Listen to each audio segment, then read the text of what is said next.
Hello friends, आपका स्वागत है हमारे चैनल लाइक स्टडी 09 पर, जिससे हो जाएगा आपको अपनी पढ़ाई से प्यार। चलिए शुरू करते हैं आज के टॉपिक से, जो है 1916 का होम रूल लीग और लखनऊ पैक्ट। अब ये दोनों ही इवेंट जो हैं 1916 में हुए थे। अभी हम सबसे पहले बात करते हैं लखनऊ पैक्ट की।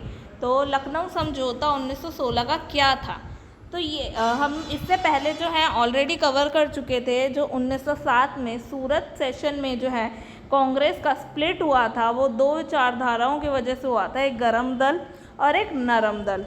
इन दो में हुआ था जो है एक्सट्रीमिस्ट्स और मॉडरेट विचारधारा को लेकर। अब और साथ ही साथ जो है उसके एक उसी समय पर जो है मुस्लिम लीग का भी फॉर्मेशन हुआ था, मुस्लिमों को रिप्रेजेंट करने के लिए।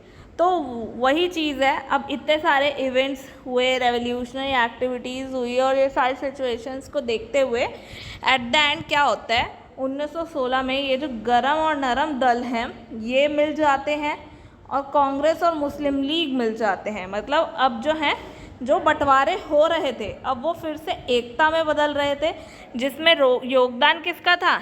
एनी बेसेंट का। ठीक है, अब किन किन रीज़न से हुआ या कैसे कैसे हुआ, अब हम इस पे अगर बात करें तो जो भाई ये गरम दल के लोग और नरम दल के लोग माने कैसे? माने ऐसे क्योंकि जो नरम दल के लोग थे, नेता थे, उनका देहांत होता जा रहा था। जैसे फिरोज शाह मेहता का 1915 में हुआ था, और 1915 में गोपाल कृष्ण गोखले जी का भी देहांत हुआ।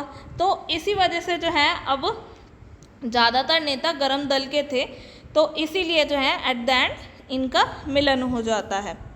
और वहीं बात करें हम मुस्लिम लीग की, तो क्या हुआ, वर्ल्ड वॉर फर्स्ट स्टार्ट हो गया था, जहाँ पे ब्रिटिश गवर्नमेंट ने कुछ मुस्लिम कंट्रीज़ जैसे टर्की के ख़िलाफ़ काफ़ी सारे एक्शंस लिए, जो कि बेसिकली मुस्लिम्स को अच्छा नहीं लगा। इस वजह से जो है वो जाके जो है कांग्रेस से जाकर मिलते हैं।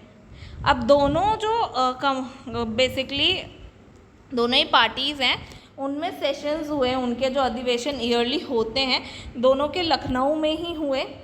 और जो कांग्रेस का सेशन हुआ था उसकी जो प्रेसिडेंसीशिप निभाई थी वो थी अंबिका चरण मजूमदार, और वहीं जो प्रेसिडेंट मुस्लिम लीग के रहे थे वो थे मोहम्मद अली जिन्ना।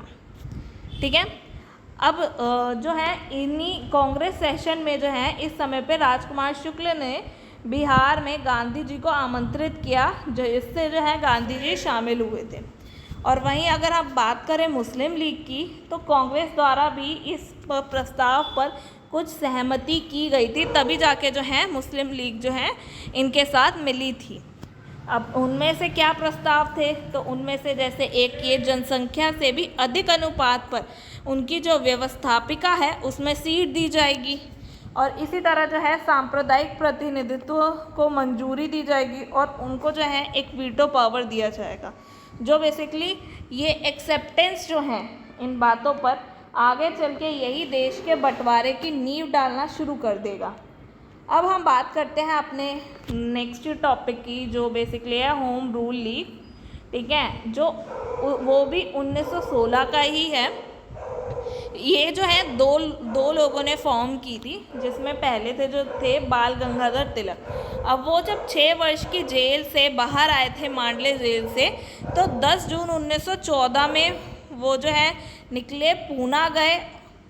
और ये वही समय है जब 1914 में जून में जब जो है वर्ल्ड वॉर फर्स्ट है स्टार्ट होता है, और तब वो वहाँ से निकलते हैं, और वहाँ से निकल के जो है स्वराज की मांग करते हैं, और जो है किसका गठन करते हैं? होम रूल लीग का गठन करते हैं, जिसका हेड क्वार्टर कहाँ है? बेलग्राम, कर्नाटक। और ये करते हैं 28 अप्रैल 1916। और वहीं जाके आगे चल के जो है 1917 में वो ही जो है स्वराज हमारा जन्मसिद्ध अधिकार है, हम लेकर रहेंगे का नारा देते हैं। चलो, ये तो रही बाल गंगाधर तिलक जी की बात। अब इसी तरह जो है दूसरा जो मैंने कहा था, 2 होम रूल लीग सोसाइटीज़ थी, तो उसमें से एक जो है एनी बेसेंट है, जो एक इरिश लेडी थी।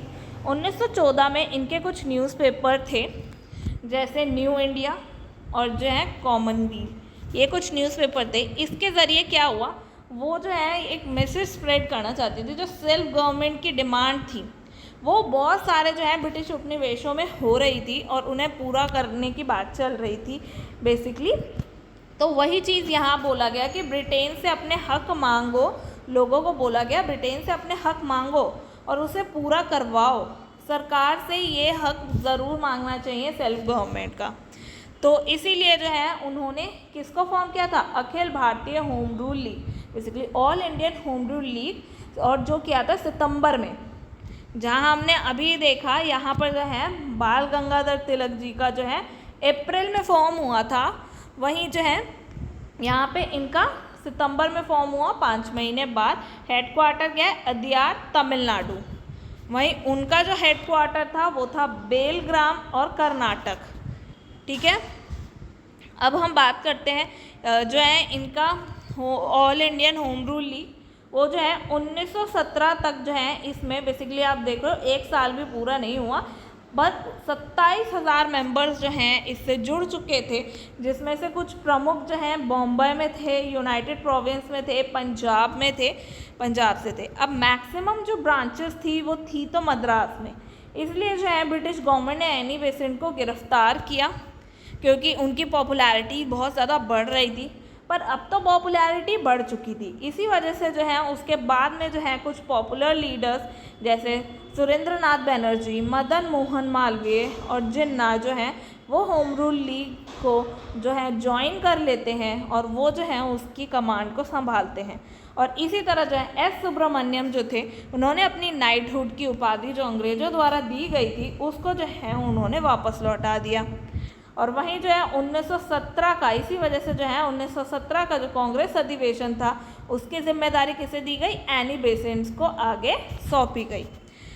ये तो था भाई। अब धीरे धीरे उन्होंने किस तरीके से 1916 में होम रूल लीग सोसाइटी और लखनऊ पैक्ट के थ्रू किस तरीके से जो है अब भारतीय एकता उभर रही थी।